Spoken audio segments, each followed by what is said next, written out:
એટલે વિરોધ કનો થાય?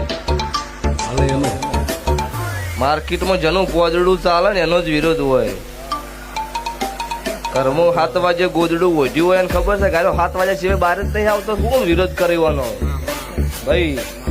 એટલો ગુલામી તો કોઈના બાપની કરી નથી. જે દાડો ગુલામી કરવાનો આવશે એ દાડો જિંદગીનો છેલ્લો દાડો છે.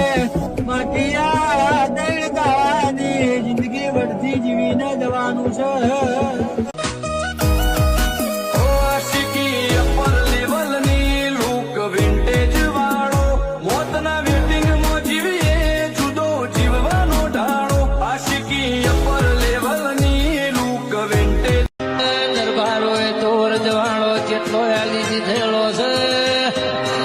ભૂતકાળ બોધા ખરા બોલે છે બાપુ થવાતું નહીં.